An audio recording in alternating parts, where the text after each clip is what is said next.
Hey everyone, Charles here. And first of all, thank you for stopping by my podcast. If this show inspires you, makes you think, or gives you that courage to jump into action, please help by donating to this show. Click the link in the description and donate. Your donation helps us with production and finding great guests moving forward. Thank you and enjoy.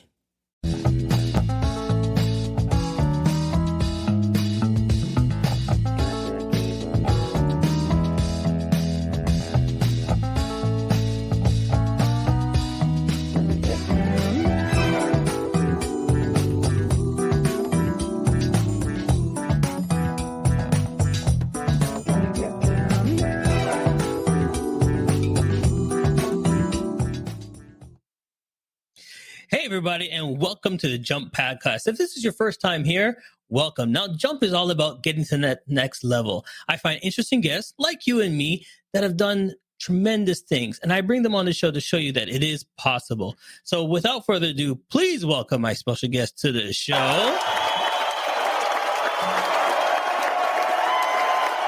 Patty, how you doing? Good. How are you?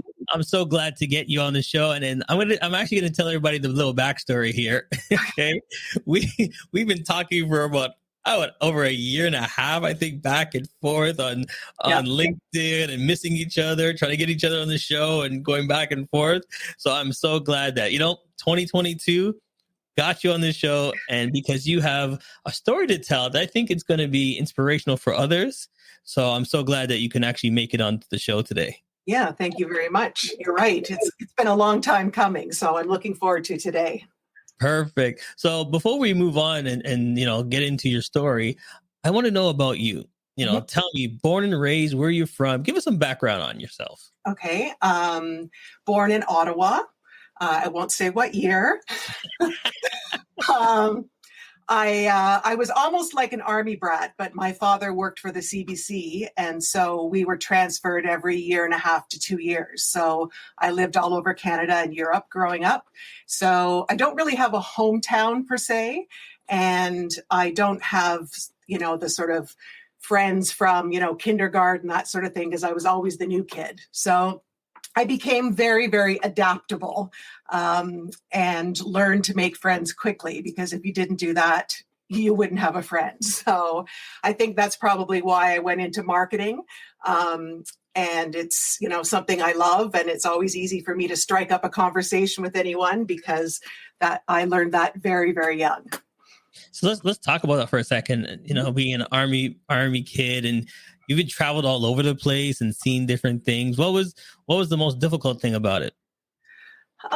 Probably always being the new kid, starting school, maybe not on the first day, but in the middle of the year when everyone's already got their groups of friends and they've got a history.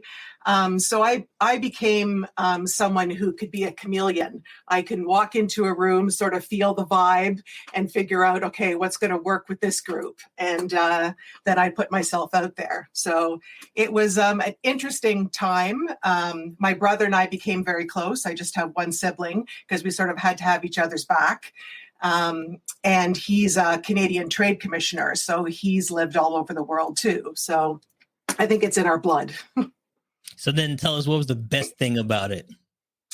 I guess the best thing was being able to travel all over the world and, live in different countries and learn different cultures and meet so many interesting people with different backgrounds and, different religions, different cultures. So I think I became, sort of a person of the world. And that might sound cliche, but I have a real appreciation for people and their cultures and their beliefs and the way they live. So then talk about, like you said, then you got into the business. Well, tell us about the business background.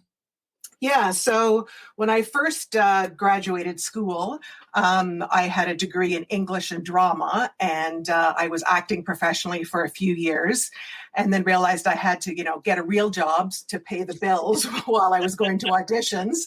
And I got hired by a magazine to be the assistant to a publisher. And I loved doing that. And they started giving me my own column, and I started to become really, really involved in the advertising side of the magazine, so much so that I stopped going to auditions, and eventually my agent fired me because they weren't making any money on me. So, so I got into marketing and advertising sort of, by chance, but I think it was destined, I was destined to do that. So 24 years ago, I started my own company, As You Like It Marketing. And so that's my story. So did you always know that this was the route for you? Like what was the little girl saying? At age 9, 10, what was the dream? I think the dream was, to be on stage and do that. But really, with what I do for a living, I'm, sort of on stage every day, constantly doing presentations, speaking engagements, meeting all sorts of people, speaking at conferences, things like that. So rather than having to memorize a script from a play, I have my own story and my own vibe to tell. So I think I sort of, got the dream going, but maybe just in a slightly different path. That's right. So everything is going well. Mm-hmm. You open the marketing, you're meeting new people, everything's going good. But let's get down to the nitty gritty. Mm-hmm. You say 3 words changed your life. What time in your life was that? Marketing is going great. Everything's going great. What were these 3 words and how did it change your life? Yeah, it was April 30th, 2018. I will never forget that day. And the 3 words were, you have cancer. And that just put the brakes on for me in my life. It's pretty devastating when someone tells you that. I had woken up a few weeks earlier with really bad chest pains, thought I was having a heart attack. But it ended up not being that. I went for a mammogram, an ultrasound, and then an MRI, and then a very invasive biopsy. And then I had 2 weeks of waiting, and I got a call on a Friday afternoon from a nurse saying the doctor needs to see you first thing Monday morning. And so when I went to see her, that's what I was told. I had breast cancer. And the doctor that told me didn't even look at me when she gave me the news. She read it from a report on her desk and said, "Oh, you have cancer. You're going to have a mastectomy. If you have any questions, let me know. Otherwise, my nurse will call you with a follow-up appointment." And that was it. That's it. Just in, out. Yep. I went to my car still feeling stunned. I don't remember driving home. But I got there and then sort of sat on the couch and thought, oh my God, now I have to tell my friends and family that I have cancer. I kept it together pretty well. My mom had breast cancer 4 years earlier. And as it turns out, my cancer and her cancers were completely different. They weren't related, so it wasn't something that was passed on to me. Mm-hmm. But the more I thought about it, the worse I felt about this doctor and what she had said. I mean, I wasn't expecting her to, hug me, but she didn't even make eye contact. So the next morning I called my family doctor, went to see her, and I said, I don't feel comfortable with this doctor. Yeah. So she said, not a problem. How do you feel about the Juravinski Cancer Center? And I said, perfect. This other doctor that had given me the news, she was a general surgeon, so she could be doing an appendectomy in the morning and a mastectomy in the afternoon. When I went to Juravinski, that's all they do is they specialize in cancer. So every doctor, every nurse I had, this was their calling, this was their forte. And they have a whole team approach. So your oncologist is working with your reconstructive surgeon and whether you have to have treatments. So I felt very, very comfortable. And fortunately, the cancer center is an only 12-minute drive from my house. So, the next week I met with a surgical oncologist. She came in, she was a whirlwind of a woman. I mean, she was dressed to the nines. She was wearing stilettos. I mean, she looked like she just stepped out of a fashion magazine. And she came to me and sat down on a stool, and I told her my story. And then she wheeled the stool over to me, so our knees were touching, and she grabbed my hands and she looked right into my eyes and she said, "Don't worry, I've got you." And I just felt this huge weight lift from my shoulders because, being told you have cancer is a pretty scary thing.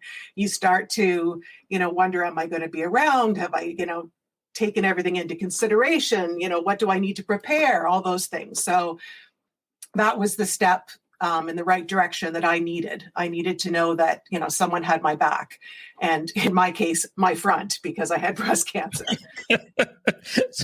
so let's go back for a second, Okay. because the part for me Mm-hmm. that when you were telling your story that my heart was just beating and my head was just thinking is those 2 weeks. Mm-hmm. Okay, so the beginning of your story, you went, you did all these tests, and then you said you have to wait 2 weeks. Yeah, for the biopsy results. Yeah, to get the answer. This is what I want to know. In those 2 weeks, what is going through your head? What are you thinking? Like, every day you're walking outside, you're smiling, you're talking to friends, but they don't know what you're going through for those 2 weeks. Can you explain to my listeners everything you thought about, everything you were just thinking about? Yeah, I mean, I'm a very positive person. So I always try to, find a positive spin. I kept it to myself, other than my close family. Nobody knew that I was going through these tests. I didn't want, to scare my staff and, friends and stuff until I knew what I actually was dealing with. But it's always in the back of your mind. It's, it's always there weighing on you. And, I started to think, okay, what if I get bad news? What am I going to do? How am I going to continue working? How am I going to be prepared? Am I going to have to, give up my business? Am I going to have to take a leave of absence? And also the worst case scenario, am I going to lose my life? Right? You don't know.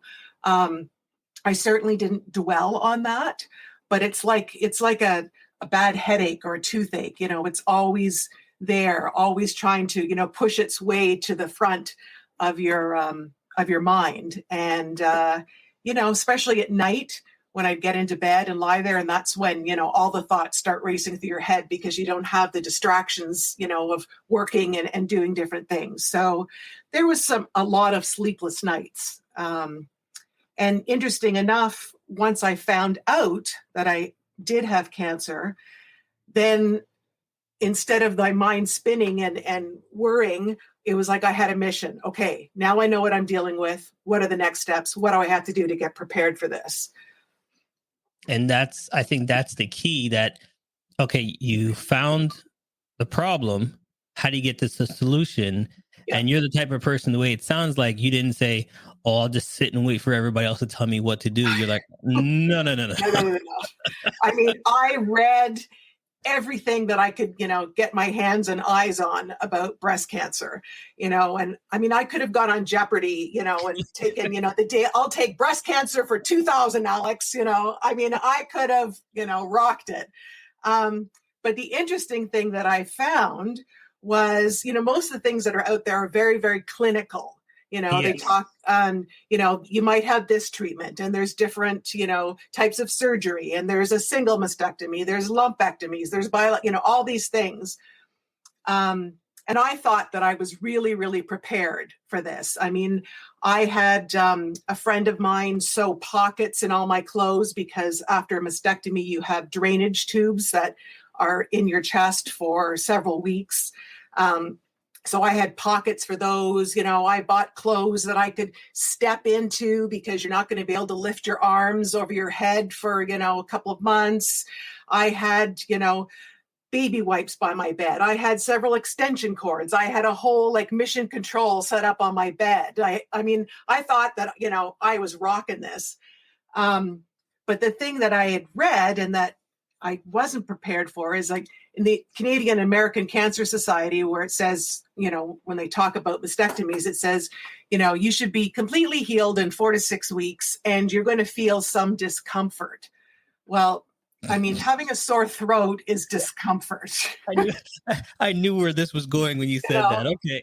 I had a bilateral mastectomy. In other words, both my breasts were removed and all tissue, right? I mean, there's nothing left. That was not discomfort. That was unbelievable pain.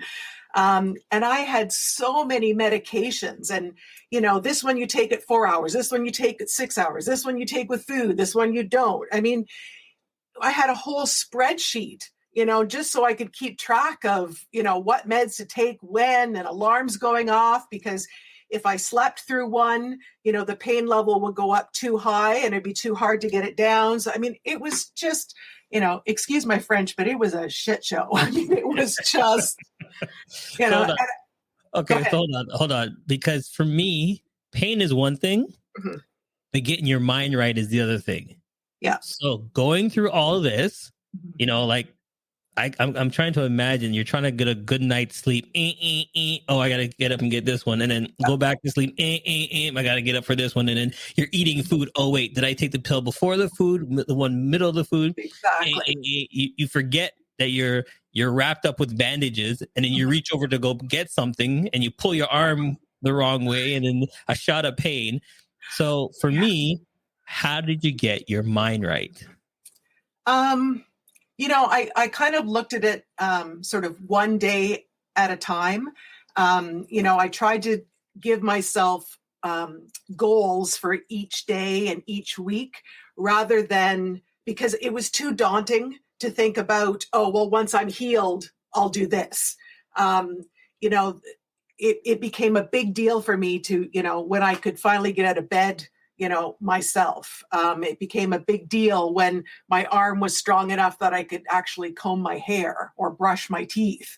It sounds terrible, but the things that are out there don't prepare women for what you go through, not just the physical pain, but the emotional pain. And that's probably the hardest thing that I've had to deal with.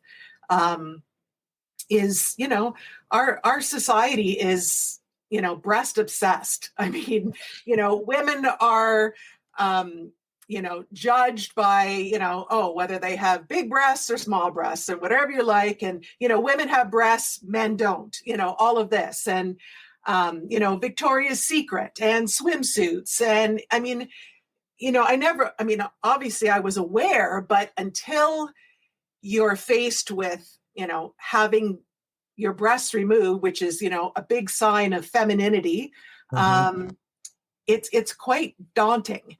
And, I wasn't prepared for the first time when the bandages were off, and, I had to look at myself, and it was shocking, like extremely shocking, Bride of Frankenstein shocking.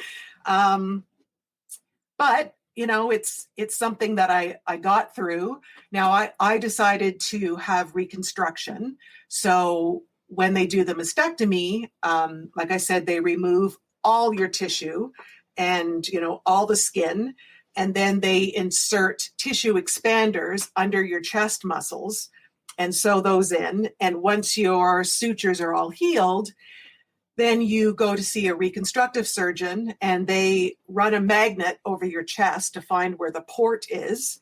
And then they take a needle that's the size of a turkey baster, and they jam it through your chest wall, and it's filled with fluid, and they push in up to 120 cc's of fluid to stretch your skin, which is like unbelievably painful. I don't even know how to describe it. I mean, I guess it'd be like if you took your lip and tried to like scratch it over your head or something. Then that has to sit for 2 weeks so that your skin can stretch and feel comfortable. And you keep doing that, every few weeks for almost a year. So they call it immediate reconstruction, but there's nothing immediate about it. So now let me ask you this then. Did you do the reconstruction because you felt you had to, because of society, the way they're going to look at you? Because you're on stage, you're doing conferences, you're speaking. Did you feel like, okay, I've got this, but they're not going to look at me the same when I'm on stage and stuff? So did you feel that you had to get it done, or this was something just for you? I think it was a bit of both. I thought that I probably wouldn't feel comfortable with myself not having anything. And there's certainly, I know so many women who opted not to and just have a flat closure, and I salute them. It's great. But the decision for me, I didn't think that I would feel as confident. And who knows, if I made that choice, I'm sure I would have got over it. But at the time, I just felt like, it wasn't me. And I kept picturing myself and what clothes would I wear? And, how confident would I be on stage? And would everyone be, staring at my flat chest instead of listening to what I had to say? All these things go through your mind. So I opted to have the reconstruction. All right. So it's time. It's time for rapid fire. We're going to get to know you a little bit more. We're going to have some fun with you and understand where your mind is and how you'd have some fun. So this is called rapid fire. There's going to be 2 minutes on the clock. Okay. And then we're going to ask you to give you a couple of questions, and you just got to, have some fun with it and give us some answers, and then we'll just go from there. So questions A, B, C, or D is for you. Which one would you like? I'll take C for cancer. All right, here we go. All right. So first thing that comes to your mind, and then if you want, you can talk about it real fast because the 2 minutes is on the clock. Okay. And here we go. 2 minutes is up now. And here we go. All right. Sunset or sunrise? Sunset. What is your success? Beating cancer. What is your favorite color? Purple. Chocolate or vanilla? Chocolate. What's your favorite food? Oh, God. That's hard. Sushi. There you go. What is your favorite dessert? I'm not really a dessert person. Carrot cake. What's the first thing you notice about somebody when you first meet them? Their eyes. What's the best fashion advice you've ever gotten? Make sure your clothes fit well.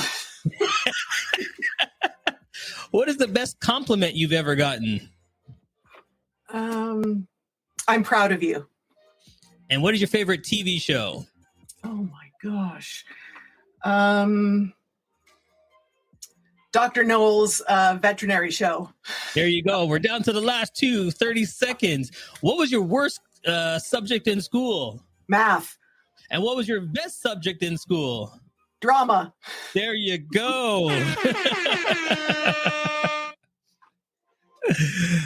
Great job. Great job. You made it through rapid fire. So we're going to take a quick break. And when we come back, we're going to get to know how and what you do in the morning to get you going and have some fun. We'll be right back. Don't go nowhere. CMJ Entertainment is a one-stop shop. CMJ Entertainment helps people do any type of events, and it's a marketing tool as well. So we'll cover everything from start to finish. If it's a wedding, we'll make sure your wedding is over the top. And if it's an event, we make sure that everybody gets information at the end of the day. Give us a call at 416-414-8964 or online go to cmjent.com.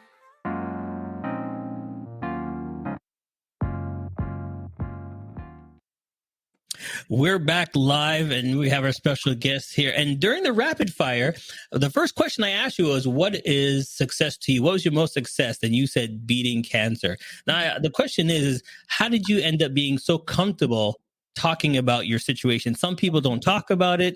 They hide it. How did you get so comfortable talking about it? So when I was diagnosed, obviously it was, a big weight. And I've always been someone who wears my heart on my sleeve. I cry at TV commercials, people get freaked out because I get very emotional. So I needed to kind of keep all my thoughts together and sort of record what I was going through because, there were some days that was just so much hitting me that I couldn't keep track. So I decided to write a blog. And what I did was, it's called Tata Cancer. .ca. And from the time I was diagnosed, I started recording my journey. And at first, the blog posts were quite short because I was still getting my head wrapped around, my journey. But as I progressed through the journey, I started writing more and more. And I thought to myself, if I'm going to write this and if I'm going to share it with friends and family, then it needs to be honest. I didn't want to sugarcoat things, because when I was reading about cancer, I was searching for honest information about what I was going to go through physically, emotionally. So I started to share my journey, and it kind of took on a life of its own. At first, I was just sending the link, like I said, to friends and family. Then I started posting it on Facebook and LinkedIn and Pinterest.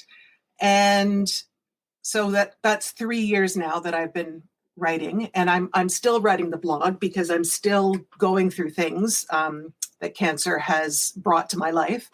But now I have over 20 million readers in 149 countries.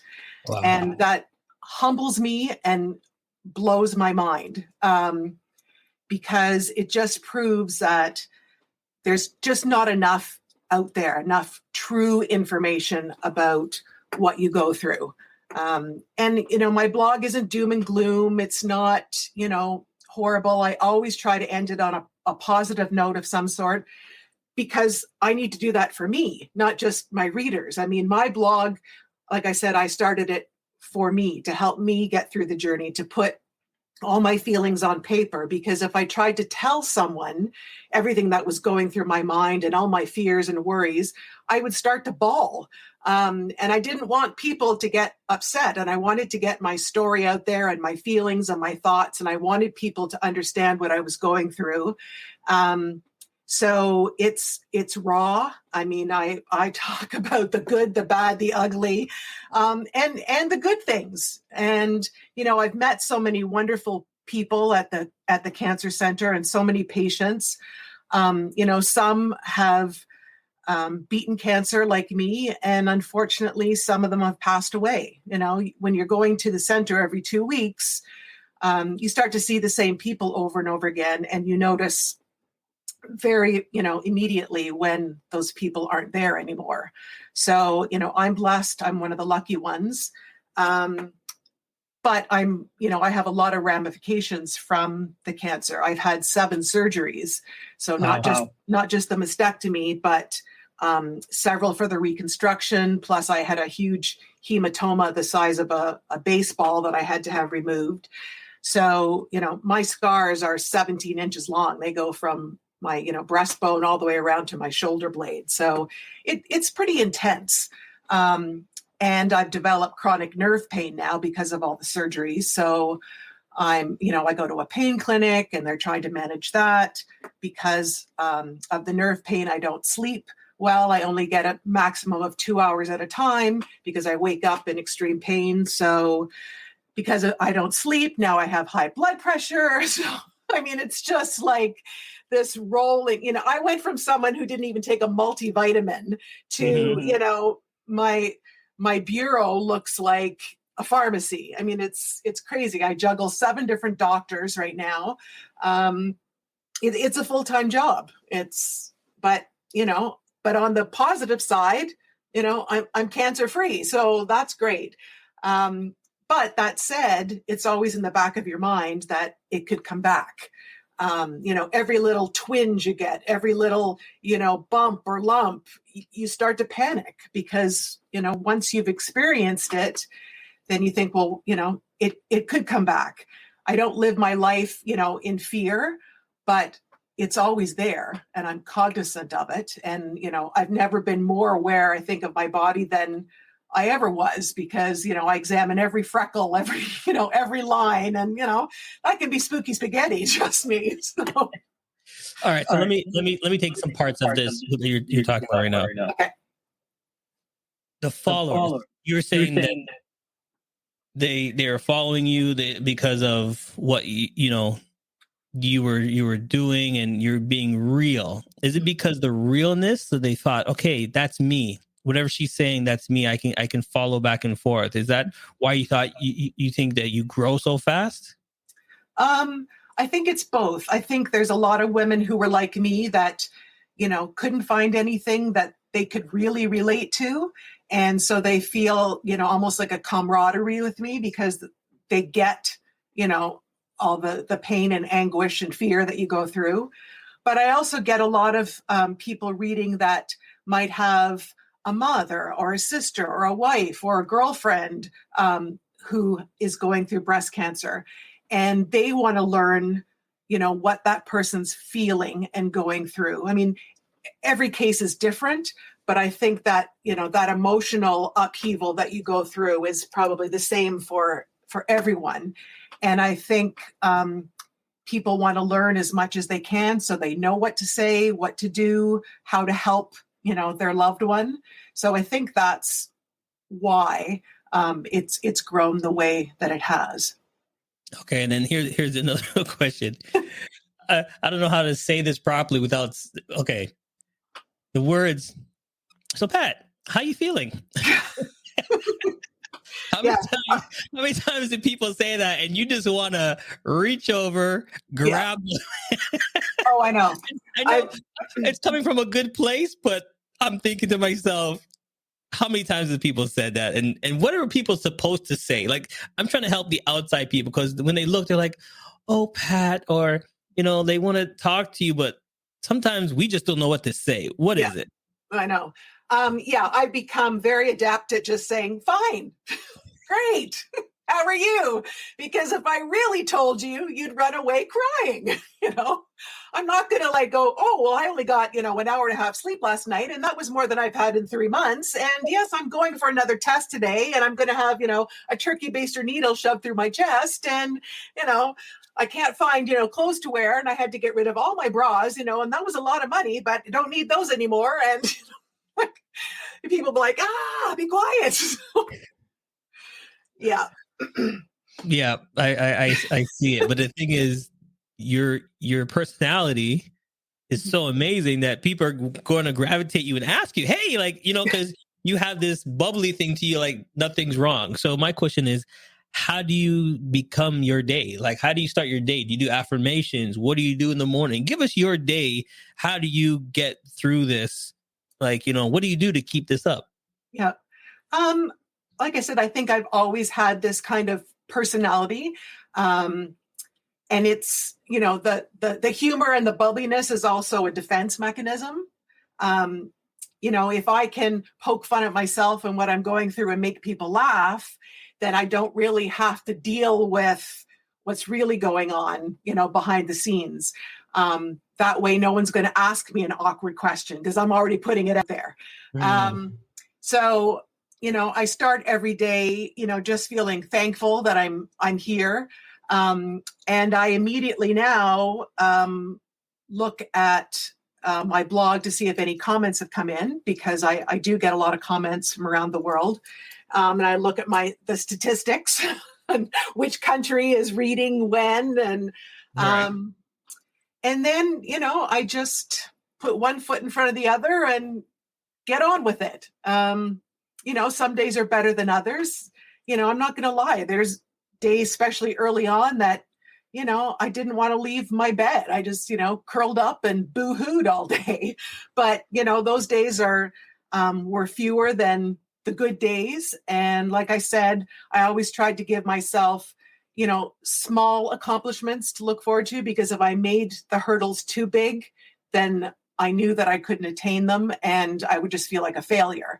So for me, getting that, you asked, what's the best compliment you've ever heard? Well, my parents or my daughter saying, I'm proud of you. That's all I want from life. I want, people to look at me and remember me and, think, well, there's a good person and, she did a good job with what was dealt with her. So. Great advice. Great advice. All right, we're going to take another quick break and we'll be right back. Hey, it's okay if you're driving or too busy to take notes. Charles has your parachute packed with all the info you need to jump into success. Check out the links section for all the tools you need to land safe. Now, let's keep falling with Charles and his special guest.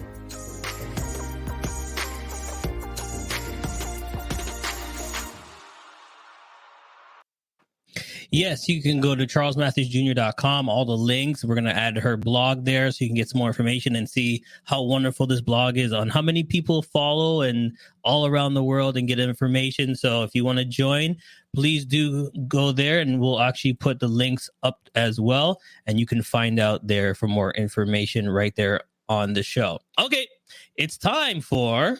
Now time for Pick 3.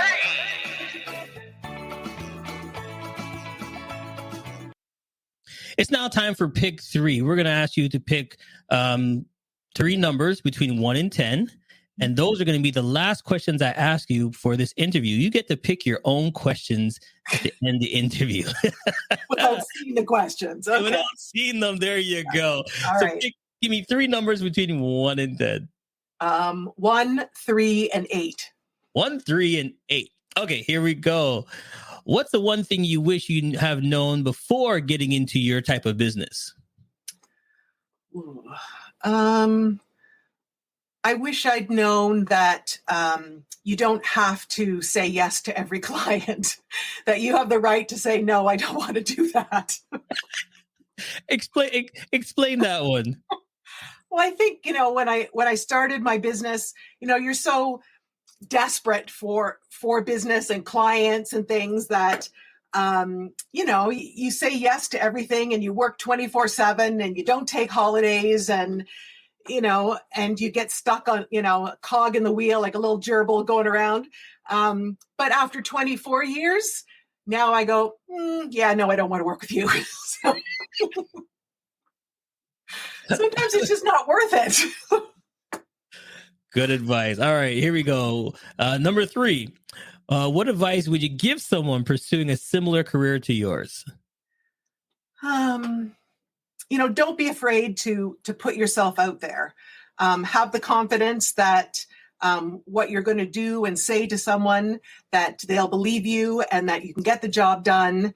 And, they've come to you for a reason because you're an expert at something. So don't doubt yourself. You got there on your own. Just, keep looking forward, stay positive, and keep growing. All right. Number 8. If you were in my shoes, what question would you have asked yourself that I never asked you? Oh, what's the worst thing that anyone's ever said to you since you were diagnosed with cancer? And the answer is? Well, at least you get a free boob job. Oh, okay, no. Yes, you wouldn't believe how many times I've heard that. Okay. On that note, ladies and gentlemen, things not to say coming up next week on the show.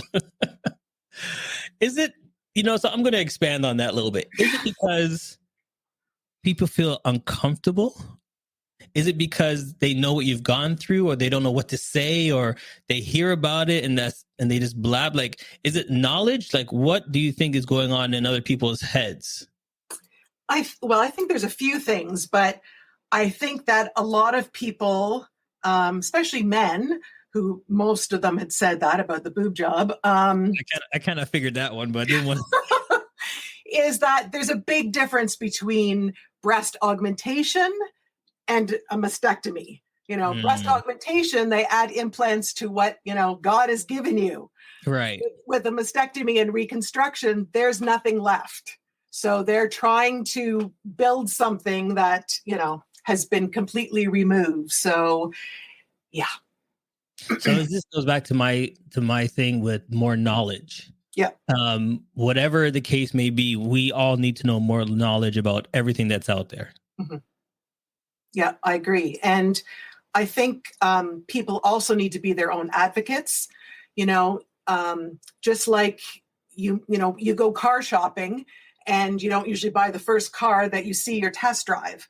Doctors are the same. There's good doctors and maybe not so good doctors, or, you have to have a rapport with your doctor and you have to trust them and feel like they have your back. And not every doctor has good bedside manner. Especially going through cancer and knowing that this was going to be, quite the journey and a long journey, and a journey that, I had no idea what the outcome was going to be when I started it. And so as hard as it was to say, I don't want to be with this doctor that diagnosed me, I'm really glad that I went that route. So everyone, get second opinions, make sure that you're comfortable with whoever you're going to be working with, because these people, these professionals, these doctors, they have to see you through everything. So make sure you're happy with them. All right. So here it is. Give me anybody, past or present, who would you love to shadow for 48 hours and why? This probably sounds weird, but Oprah Winfrey, I would love to. I'd like to get on her list when she gives all the gifts, that's for sure. But, here's a woman that battled, self-confidence issues, body image issues with, so many women go through. I mean, I certainly did all my life. And then, going through what I did, had to revisit all of that again. It's someone who worked hard, never, took no for an answer, and felt that she really had something to offer. And I really respect that. Okay. Now, before we let you go, to all my listeners listening right now, they're listening and getting inspired, but they're at the edge. The show is called Jump for a reason. Get to that next level.